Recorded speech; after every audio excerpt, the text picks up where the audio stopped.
ตอนนี้มีทั้ง3หลังให้อาจารย์เพิ่นให้อาจารย์เพิ่นตอบตอนนี้เนาะมี8ห้อง แต่น้ำใช้เป็นห้องเรียน6 ห้องอาหารบ้านเรามีมากบ่อึดบ่อยากของกินบ้านนา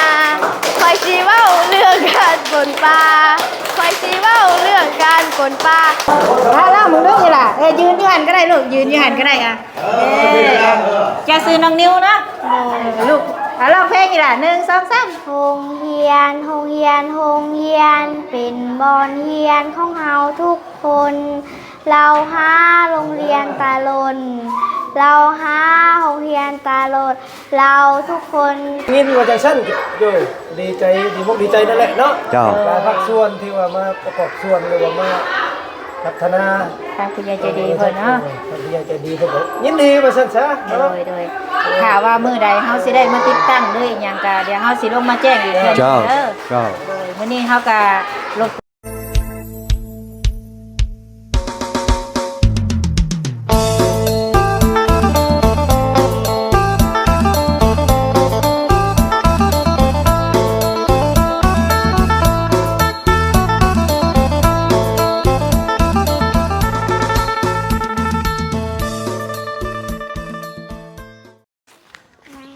สบายดีพี่น้อง FC เบิดสุขุสุคนเนาะพ่อกันคือเก่าคือเดิมเด้อกับซ่องสบุญมาบ้านเฮาเนาะพ่อกันมื้อนี้ก็สิลงไปส่งโศกไซอีกคือเก่าพี่น้องเอ้ยสบายดีป้าลุงกันลูกสบายดีป้าลุงโดยมื้อวานนี่เพิ่นโศกไซเฮียนหยังมื้อวานนี่ครูสอนหยังมื้อวานเฮ็ดเลขหรือเฮ็ดหยังโอ้บวกง่ายๆเฮ็ดเลขบวกง่ายๆได้หยังกวนโตนแดงน่ะเด็กบวกง่ายมา10ได้มัก10โอ้พี่น้องเอ้ยพ่อกันในตอนเช้ามื้อนี้เนาะเมื่อวานนี่ฝนตกแห้งอยู่หน้ากับกู้เข่าบ่ทันแล้วพี่น้องเอ้ยมื้อนี้ก็พอดีทั้งสบุญสิลงส่งซกไส้อีกเมื่อวานนี่สบุญลงส่งสบุญได้อัปเดตทางโรงเรียนเนาะพอดีทางผู้ใหญ่ทางสบุญเพิ่นสนใจพี่น้องเอ้ยเพิ่นก็เลยอยากให้สบุญลงทำรายละเอียดอีกทีนึงเนาะว่าเป็นจังไดเรื่องโรงเรียนแหละเมื่อวานนี่สบุญก็ลงไปถามเบิ่งเล็กๆน้อยๆเนาะมื้อนี้ก็สิถามอีกเพิ่นจะคู่รายละเอียดให้กว่านี้แน่ว่าซั่นเนาะตอนนี้เฮากำลังสิลงไปทางสกไซหน่อยนี่ปะกินข้าวกินน้ำแล้วก็ลงส่งลูกสบุญก็ยังบ่ได้ออกไปใส่พี่น้องไอ้ตอนนี้ก็ยังอยากพาลูกลงเรียนก่อนเนาะเพราะว่าทั้งพ่อกับป้ากับลูกชายผู้ใหญ่พากันเกี่ยวเข่าอยู่นะเมื่อวานนี่ฝนตกแห้งว่าซั่นเอาเฮ็ดจับดีลูกตอนนี้เฮากำลังลงไปพี่น้องเอ้ยมาส่งโศกใส่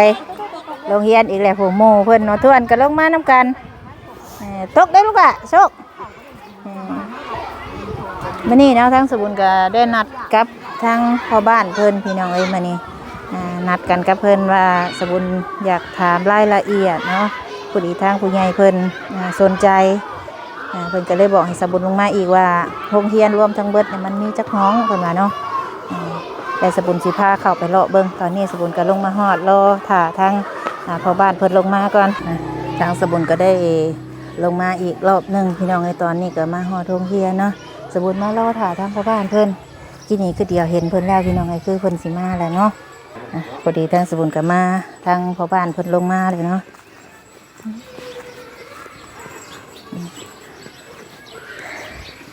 โดยสบายดีเด้อลุงโดยสบายดี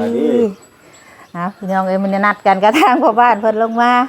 อยากทำที่ตามในการก่อสร้างเรื่องการบูรณะ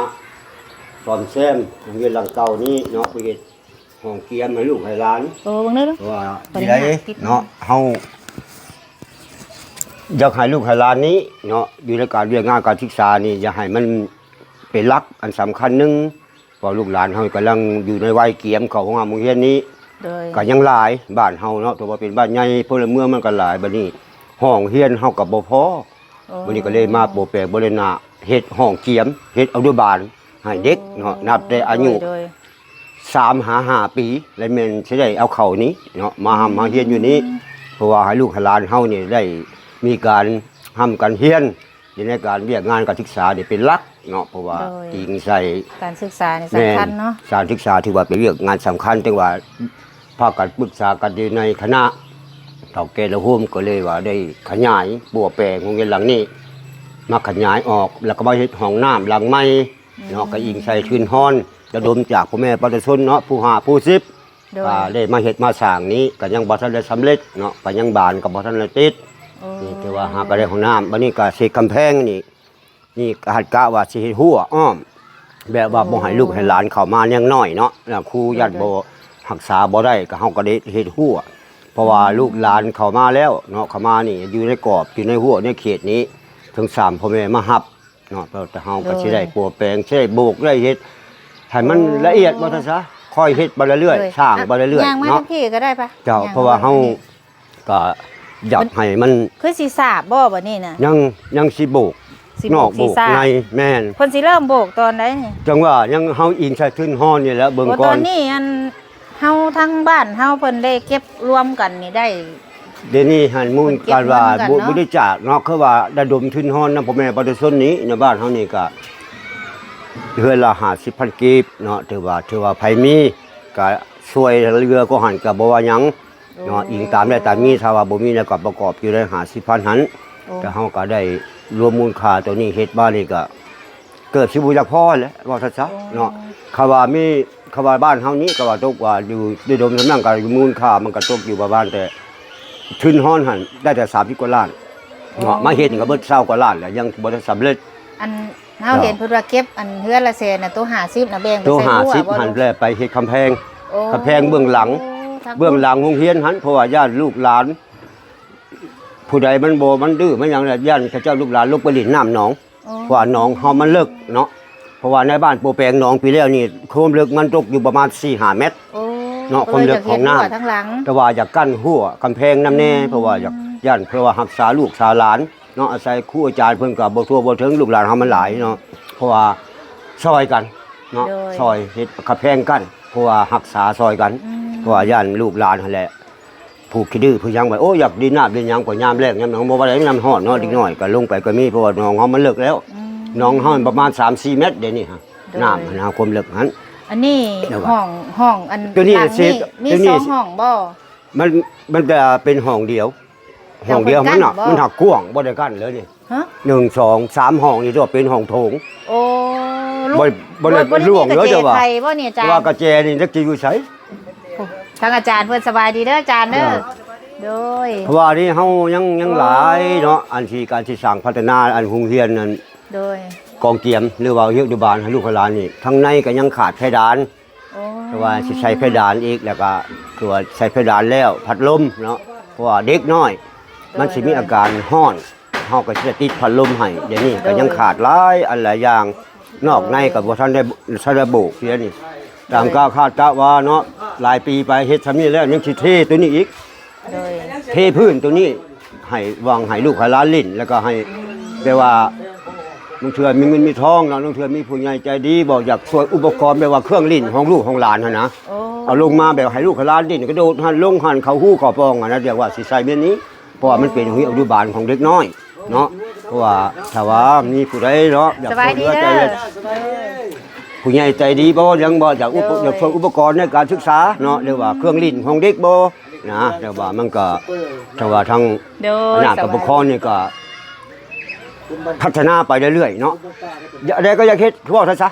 เด้อ คือว่าปีนี้ก็เกียมเสียมใส่สร้างเปตงนี่ก็แล้วเข้าก็สิจะใช้เปตงอิงใส่บ้านเฮานี่ก็การกันไปกันมาการสัญจรก็ยากเนาะเป็นบ้านใหญ่บ้านทางบ้านบ่สะดวกบ่สบายเพราะว่าปีนี้ก็คาดกะว่าแล้วเข้านี่ก็สิชิลงมือใช้ตะคายเปตงพร้อม บัดนี้โรงเรียนกับพ่อบัดโรงเรียนว่า โรงเรียนก็อยากเฮ็ดเนาะอะไรก็อยากได้ทางก็อยากเฮ็ด อืม อันนี้ก็ตัวนี้แต่ว่าตัวนี้เฮาก็เอาตัวนี้เป็นหลักก่อนเนาะเพราะว่าตัวนี้มันเป็นเวียกงานการศึกษาเอาเวียกงานศึกษานี่เป็นหลักเนาะเพราะว่าเวียกงานการศึกษามันเป็นเวียกงานอันที่ใหญ่ที่สุดของระดับชาติเนาะว่าการพัฒนาการศึกษาเป็นอย่างการศึกษาเลยแม่นชาติเนาะการศึกษาเป็นชาติ โดย นั้นเนาะหรือเวียกงานการศึกษานี้เพราะเฮาเดี๋ยวนี้อิงใส่ลูกหลานเฮาก็หลายเดี๋ยวนี้ก็ยังภาคน้ำเพิ่นเนาะภาคอยู่โรงเรียนอยู่ห้องหนึงเดี๋ยวนี้ก็ลูกเลยพ่อแม่ก็ได้มาเข้ามาเอาอยู่กับมือเพราะว่าเฮาบ่ทันได้ ทั้งเฮาเนาะ ยังบ่ทันแล้ว อยากถามว่า เจ้า โรงเรียนบ้านเฮานี่รวมทั้งเบิดนี่มันมีจักห้อง เราบุญมากว่ากำลังมา ตอนนี้ มีทั้ง ถาม สา ตั ม วนี้ หลัง ให้ มัน อา มี จารย์ ทั้ เพิ่ ง นให้อาจารย์เพิ่นตอบตัวนี้เนาะ มี8ห้อง แต่น้ำใช้เป็นห้องเรียน6ห้อง แต่ตัวนี้น่ะบ่ทันแล้วเนาะ นี่มันยังอยู่ทางบ้านเพิ่นยังปรับปรุง ยังปรับปรุงยังบ่ได้นะ ต้อง คืน รอให้แล้วตัวนี้ก่อน เจ้า เพราะว่าตอนนั้นสิเฮ็ดคันว่าสิตอนนั้นสิเฮ็ดห้องว่าป .1 บ่ป .2 ตัวนี้เฮ็ดอนุบาลนะที่ว่ากั้นหัว เฮ็ด นี่ อนุบาลเนาะ เจ้า ทางนี้เนาะ เจ้าตัวนี้ แต่ เฮ็ด ว่า อนุบาล ตอนนี้เพิ่นกำลังว่าวางแผนสิปรับปรุงห้องหลังนี้ เดี๋ยวนี้ มันสำเร็จ แต่ว่าห้องน้ำก็ได้สำเร็จครึ่งหนึงเนาะได้แล้ว8-90%แต่ยังจะติดบาน โดย อาจจะคาด9บาทกะโลพื้นนี่สิบ่อยากสิบ่ใส่เนาะอย่าว่าใส่กะโลพื้นเนี่ยว่าลูกหลานเข้าไปน้ำมันยังยันมื่นยันล่มนะก็สิเฮ็ดแบบ อันหลักๆสำคัญ ติดอันหลักกันติดบาท ในฐในบ้ น้ำแต่ว่ายังขาดน้ำขาดไผเดี๋ยวนี้เนาะไผก็เฮาสิได้แล่นเข้ามาน้ำก็พูดแล้วเอามากแล้วก็ไก่จังว่าสิให้วางท่อมาก็จักสิเท่า คือ ใด ว่าโรงเรียนของเฮานี่ มีไฟฟ้าเรียบร้อยแม่นบ่ มีไฟฟ้าหากแต่ว่ายังขาดทำบ่ทันละแล่นเป็นหยังจะว่าเอาน้ำเอาไผเข้ามาเอาน้ำมาห้องน้ำเอาไผเข้ามาเพื่อว่าเฮาสิใส่พัดลมเพราะว่าย่านเดือดน้ำเดือด4เดือน5มันอึดอัดเนาะเด็กน้อยหันนะเพราะว่าถ้าเฮาเข้าไปในหั่นใครว่าอัดตู้ก็ใครจะปองเยี่ยมเฮาเปิดพัดลมให้เขาเนาะเพราะว่าครูอาจารย์เพิ่นก็คือสิใครแน่ในการรักษาแต่ว่าเฮ็ดหัวถ้าเป็นไปได้ถ้าว่ามีเฮาก็สิปรับดินนี้ก็สิปูให้มันเพราะว่าตะกี้ว่าสิเอาไปฮอดพุ่นวันนี้เบิ่งก่อนเนาะ แต่มันบ่พอย่ ามันว่าอีกตามทุนฮ้อนเฮา โอ้ มันบ่พอ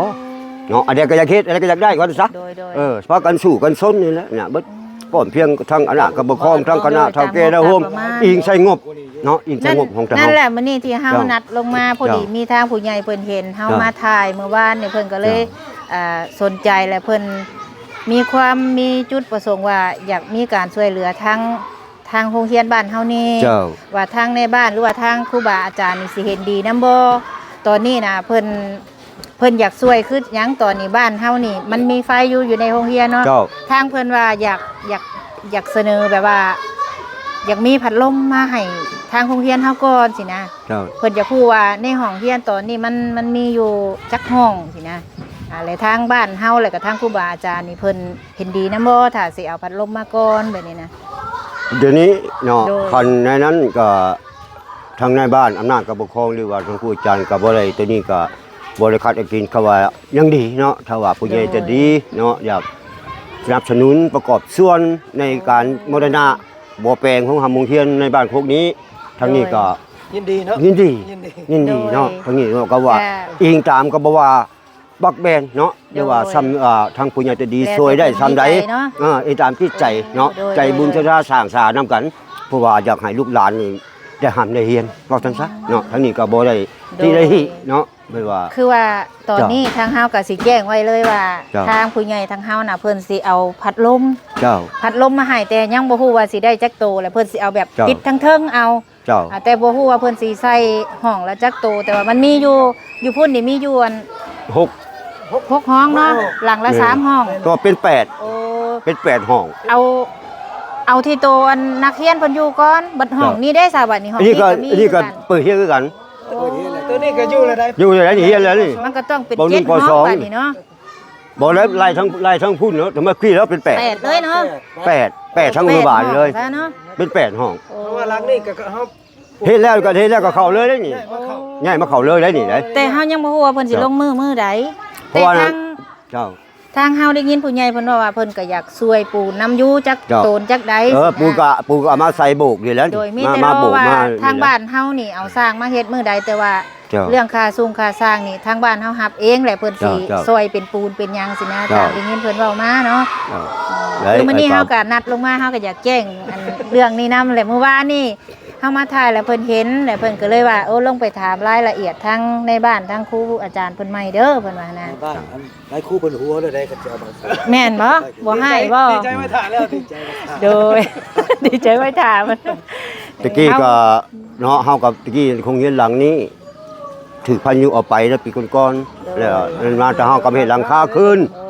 เฮ็ดหลังคาขึ้นเนาะไปเบิดแล้วก็เฮ็ดหลังคาขึ้นแม่โปรแปลงใหม่ก็เลยตอนนั้นน่ะนักเรียนก็เฮาก็ลูกหลานก็ยังบ่ทันได้ว่าเชื่อมซึม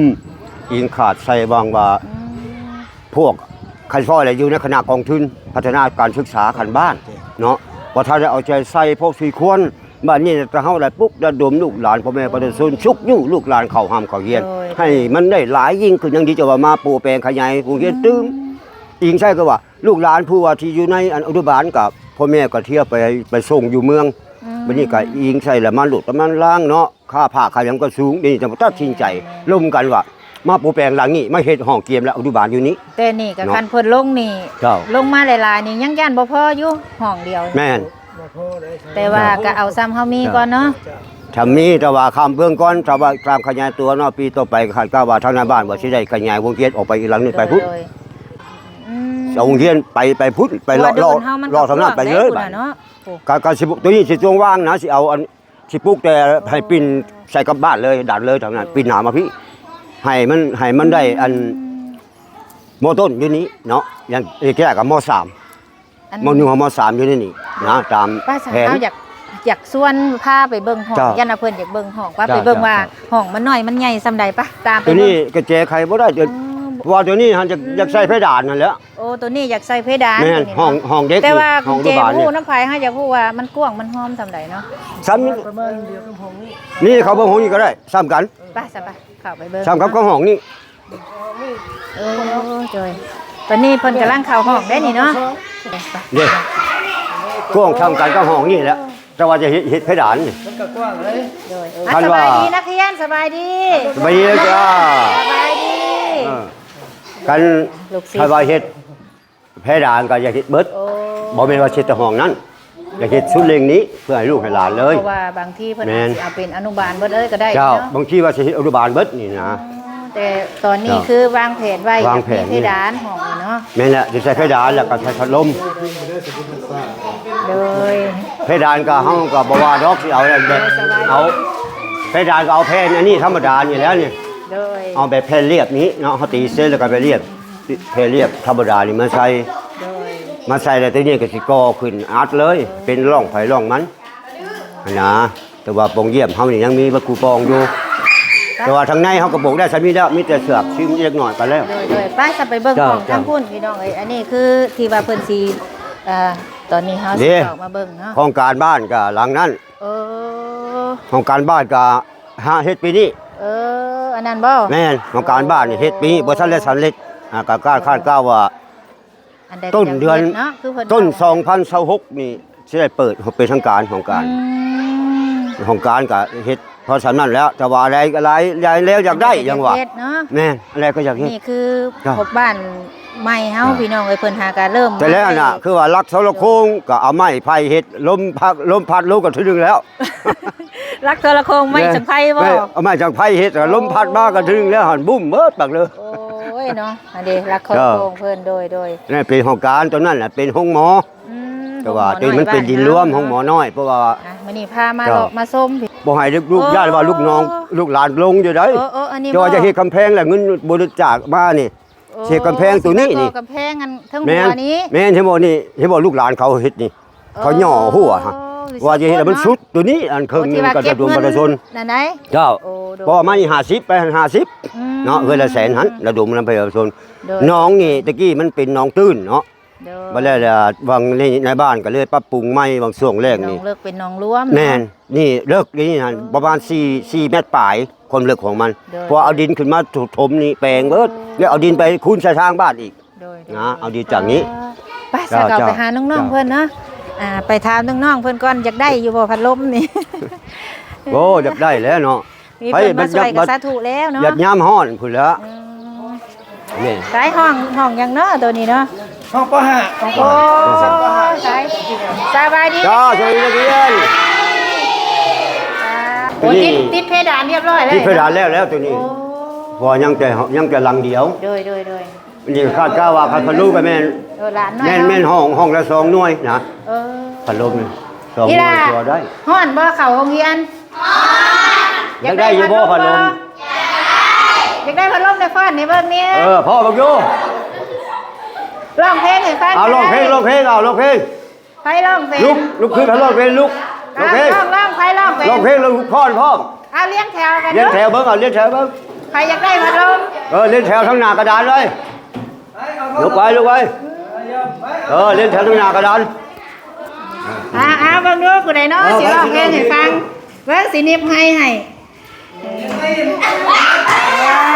เบิ่งเด้ออีหล่าเจ้าซื้อหยังลูก ซื้อนางอุ่นเพื่อน โอ้นางอุ่นเฮือนเจ้าสิมาร้องเพลงหยังอีหล่า ของเพลงบนป่า โอเค1 2 3 อาหารบ้านเรามีมาก ตบมื บ่ อ อึดบ่อยากของกินบ้านนาคอยสิเว้าเรื่องการบนป่าคอยสิเว้าเรื่องการบนป่านักเรียนทั่วหน้าจงตั้งใจฟังบนป่าใส่ใบมะขามอ่อนป่าใส่ใบมะขามอ่อนเพื่อที่ใครมาป่อนแล้วปลาแดกใส่น้ำที่หมักเผ็ดแล้วก็เอามาตำที่หมักเผ็ดแล้วก็เอามาตำหอมหัวใส่น้ำแถมเกลือและแป้งนัว เย้เก่งเอาพี่น้องไอ้น้องเพิ่นร้องเพลงอีหยังได้ล่ะเว้าใหม่เด้อ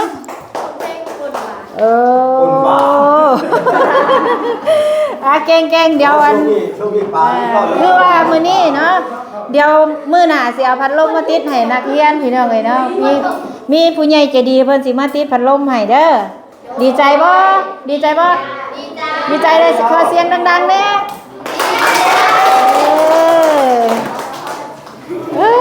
เอาอันนี้ห้องก็หา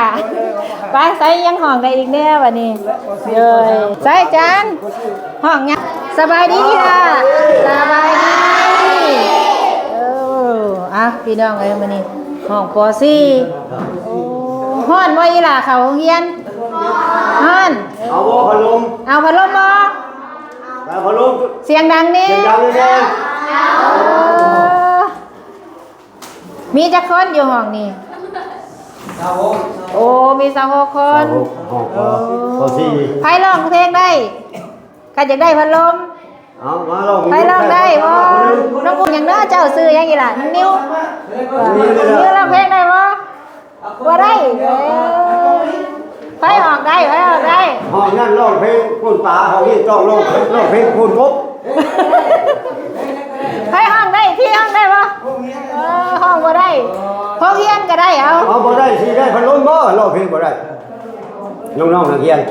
ลูกหลาน เอาว่าน้องนิ้ว เอาแต่คนสามารถมึงดู ใครสิมีความสามารถเอาแล้วมึงดูนี่ล่ะยืนอยู่หันก็ได้ลูกยืนอยู่หันก็ได้จะซื้อน้องนิ้วนะเพลงอีหล่ะ1 2 3 โรงเรียนเป็นบอนเฮียนของเฮาทุกคน เราหาโรงเรียนตาลนเราหาโรงเรียนตาลนเราทุกคนต้องมาโรงเรียนเฮาทุกคนต้องมาโรงเรียน เย้เก่ง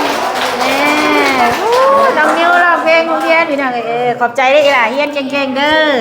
เอาเดี๋ยวเอาพัดลมมาติดให้เด้อมีผู้ใหญ่ใจดีเพิ่นสิเอาพัดลมมาติดให้เด้อ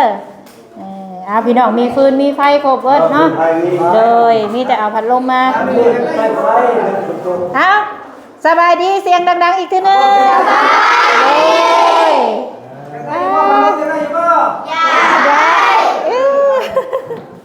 ไปห้องป .3 บาดนี้ห้องสบายดีพี่ท่านครูเพิ่นก็สบายดีเด้อโอ้ยฮ้อนบ่อยากได้พัดลมบ่ร้องเพลงนี่ใครอยากได้พัดลมให้ร้องเพลงได้ห้องเดียวบ่หรือห้องรวมหมู่อยู่ห้องรวมก็ได้แน่ใครอยากได้พัดลมเพลงยังเป็นไผเป็นไผสี่มือคือไทยร้องเพลงได้ห้องป .3 มาลองก่อน ของเฮียนเอาพร้อมกันเลยเอา1 2 3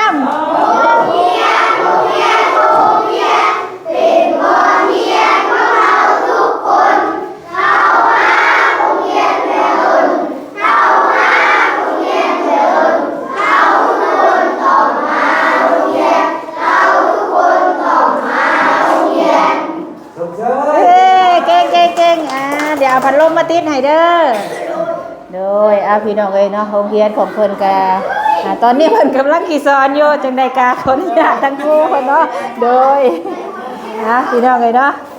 นี่เด้ห้องเรียนเพิ่นก็ได้พี่น้องเอ้ยเพิ่นติดเพดานเรียบร้อยแล้ววันนี้เข้ามาห้อง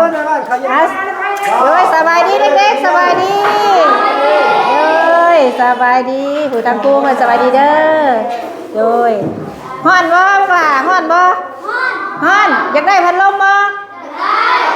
อยากได้แต่ร้องเพลงร้องได้บ่โฮงเฮียน ลงเดียวหรือลงงู เอา1 2 3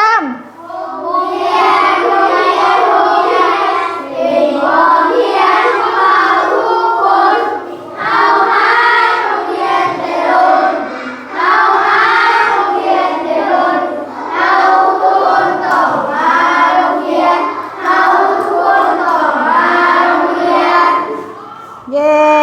เก่งๆซ้อมเซยพอดีทางผู้ใหญ่ใจดีเพิ่นสิเอาพัดลมมาติดให้แต่เฮาก็ยังหาโอกาสก่อนว่ามื้อใดสะดวกเนาะแม่นมีแต่เฮามาเบิ่งว่า เอาติดไปต้องห้องมันมี2หน่วยดูกันโดยนี่ไฟมัน ไฟเพิ่นมีแล้วไฟเพิ่นมี เนาะ เนาะ เฮ็ดหลังเขาจะพัฒนาใหม่แล้วยังบ่ทันจะมี โดย แต่ว่าถ้าได้ให้เสียงมันกับกินหาเมื่อเขากดออกก็ได้เนาะ โดยเพราะว่าไฟเพิ่นต่อเข้ามาทุกมุมแล้วเนาะไปยังห้องได้บัดนี้พี่น้องเอ้ยสบายดี เอาอยู่บ่นี่ ฮ้อนบ่ไฟฮ้อนขอเสียงดังๆแน่พร้อมกันเลยพร้อมกัน ให้พัดลมบ่ อยากได้บ่พัดลมอยากได้ผู้ทางครูเพิ่นสบายดีเด้อคันอยากได้ร้องเพลงเด้อลูกพร้อมกันเด้อ ร้องเพลง ใครร้องเพลงเป็น เพลง โรงเรียนเป็นบ่นับ1เด้อ1 2 3พร้อมกัน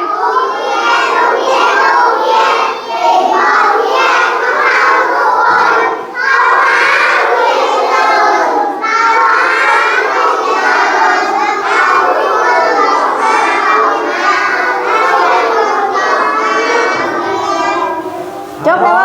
วจบเลยเก่งเนี่ยเอาพัดลมมาติดให้เด้อดีใจว่าสิได้พัดลม ใจบ่ใช่พัดลม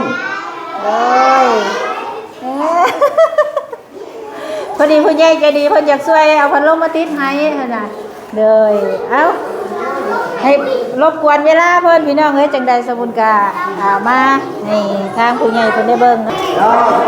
สบายดีเด็กๆสบายดีลูกสบายดีลูก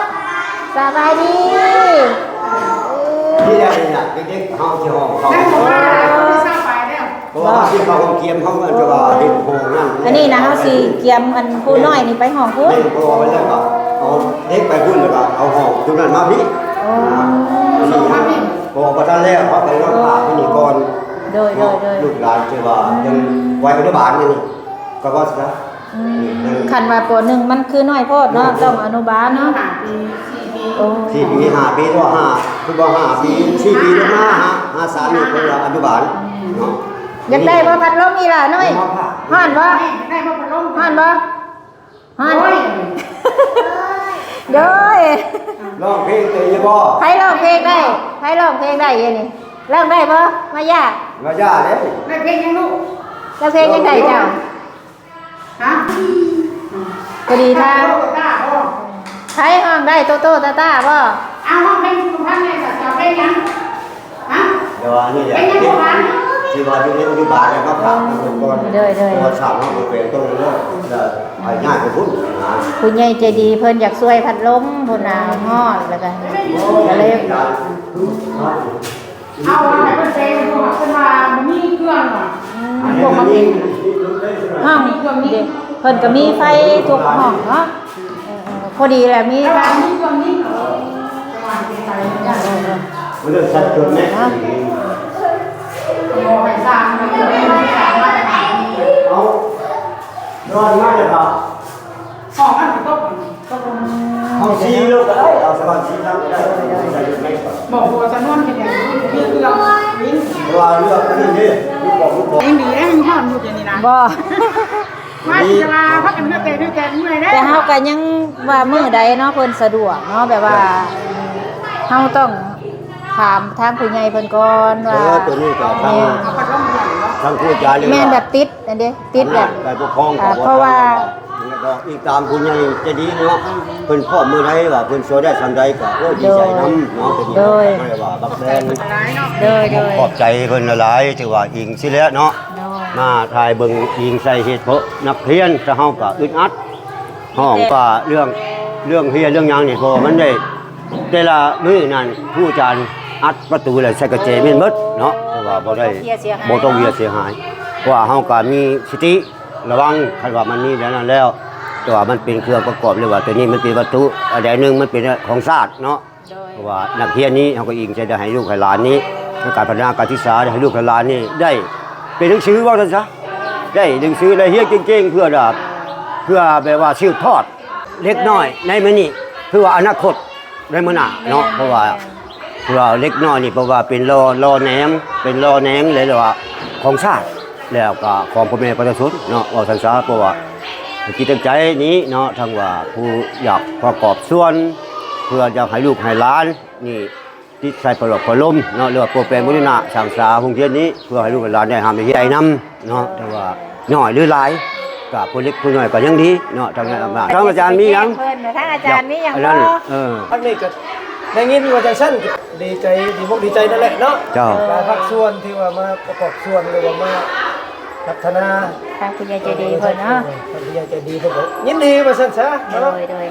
ถ้าว่ามื้อใดเฮาสิได้มาติดตั้งหรืออีหยังก็เดี๋ยวเฮาสิลงมาแจ้งอีกเพิ่น เจ้า เด้อ เจ้า โดยมื้อนี้เฮาก็รบกวนทางเวลาอาจารย์เพิ่นก็ยังบ่ได้สอนเฮาลูกศิษย์เนาะก็ทางผู้บ้านนำทางสมุนก็ขอขอบใจทางอาจารย์แล้วก็ทางผู้บ้านหลายๆเด้อเนาะถ้ามีหยังก็สิติดต่อหาใหม่แล้วก็สิมาพัวพันกันใหม่เนาะเดี๋ยวมื้อนี้เฮาก็สิขอตัวก่อนมื้อนี้สบายดีเด้อสบายดีโดยพี่น้องมื้อนี้ทางสมุนก็ได้มาโอบมาลมกับทางพ่อบ้านเพิ่นเนาะได้แจ้งเพิ่นไปแล้วว่ามีผู้ใหญ่เพิ่นอยากช่วยพัดลมแล้วก็มีปูนโตนนึงเนาะสบุญก็ขอบมกขอบใจเด้อขอบคุณขอบคุณทางเอื้อยทางอ้ายได้หลายเนาะทางที่ว่าอยากมีหุ้นส่วนช่วยเหลือทั้งโรงเรียนบ้านของสบุญก็ขอขอบคุญขอบคุณในหลายเนาะโรงเรียนของเพิ่นรวมทั้งเบิดเนาะที่ว่ามีอันเพิ่นเข้าอยู่ห้องที่ว่ามีป .1 ฮอดป .5 ทั้งที่ว่ามี6ห้องด้านทางนั้นเนาะก็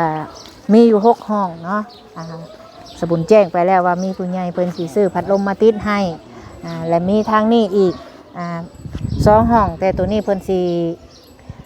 อันแปลงก่อนตัวนี้เนาะส่วนโชคไส้น่ะอยู่ห้องนี้พี่น้องในห้องนี้แหละโชคไส้เนาะจังได๋สำหรับคลิปนี้ก็ขอบคุณ FC ทุกคนที่เข้าเบิ่งเข้าชมเนาะสำหรับคลิปนี้ไปแล้วเด้อพี่น้องเด้อพอกันในคลิปหน้าสบายดี